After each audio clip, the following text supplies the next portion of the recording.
Star Wars 7x7, episode 2656. This is the last episode in our Flashback series, taking a look back at the interviews I did at Celebration Orlando, talking about people's favorite Star Wars memories. And today, I am featuring the multi-talented David W. Collins. Punch it.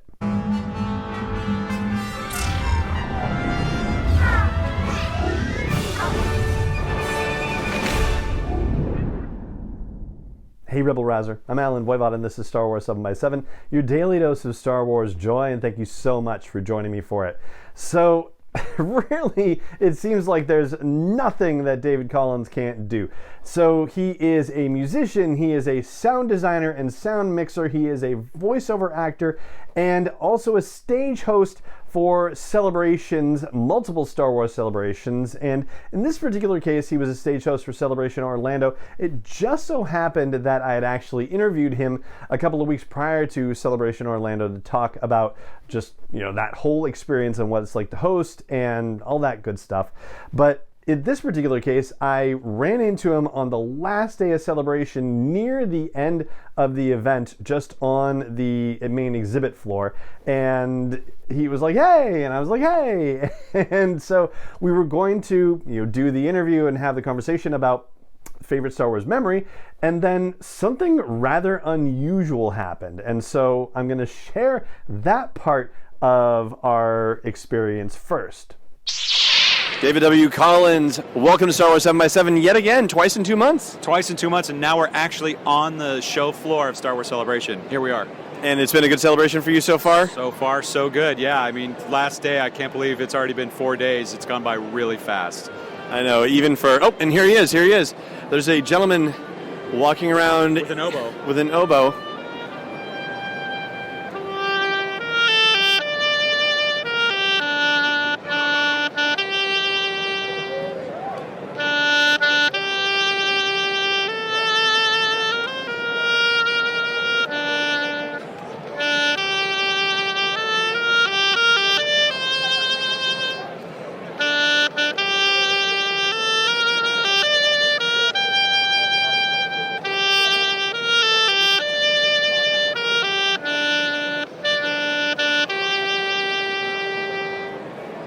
Absolutely beautiful. What's your name?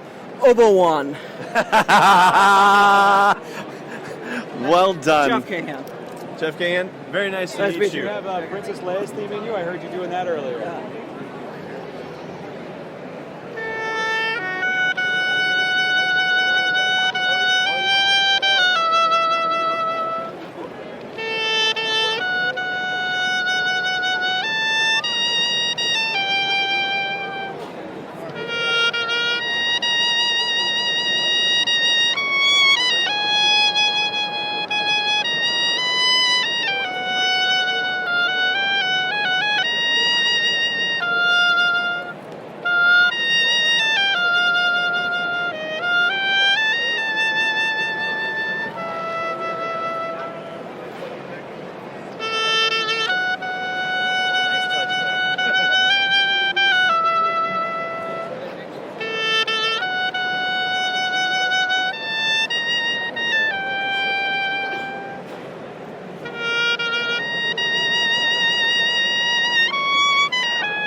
So yeah, a person in Jedi robes was wandering through the exhibit hall playing various Star Wars pieces. It was really amazing. I haven't seen anything like that before or since at a celebration. And once he had moved on, David and I picked up the conversation, and so that's what I've got for you here. David W. Collins' favorite Star Wars memory.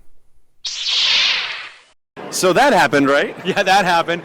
Oboe 1 was just out here. We had to get recordings of that, right? Exactly. So that could qualify as a favorite Star Wars memory, but that is a great Star Wars memory, absolutely, yeah. But I have a feeling you probably have another one that you were going to say before Oboe 1 showed up. Well, the original trilogy was around when I was a little kid. I'm a little too young to remember the first Star Wars in theaters, and a little bit of Empire, more of the releases, but Return of the Jedi, I was 7 years old when that came out. And that summer, it was really hot in Vacaville, California, which is the town I grew up in, Northern California. My grandparents came to it for a visit. They lived out of state.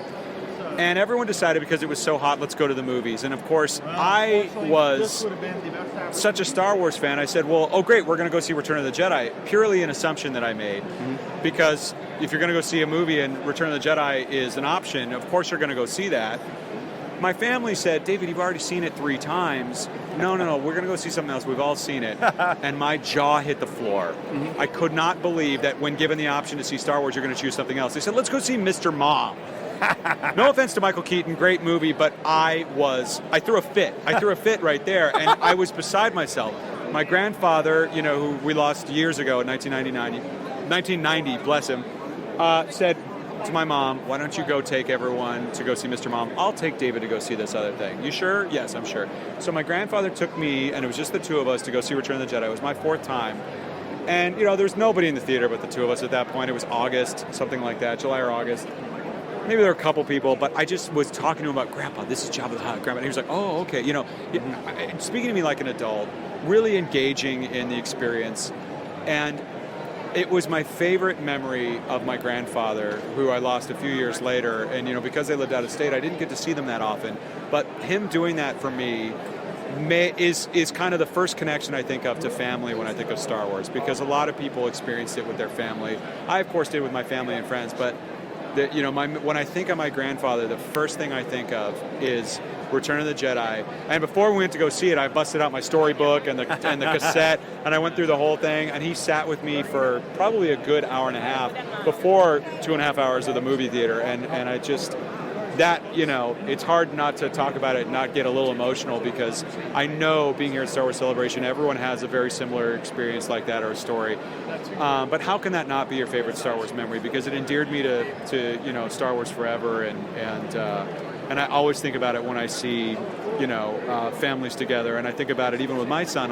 He's only 5 months old, but I hope that if he finds Star Wars, that he'll enjoy it like I did, and that someday I'd be able to have some kind of experience or bond or connection like that with him. But definitely, I have so many favorite Star Wars moments, but that is usually the first one that I think of when asked this question. That's an absolutely beautiful one. I'm welling up over it. That's tremendous. Thank you so much for taking the time. I really appreciate it. Yeah, thank you so much. Yeah, always a pleasure. And there you have it. That's the final Star Wars memory I'm sharing in this flashback series, this time featuring David W. Collins. And there were more Star Wars memories shared in interviews, which, as I've mentioned in previous installments of this flashback series, are all collected in a Twitter thread that's pinned to the top of my profile at SW7X7 Podcast.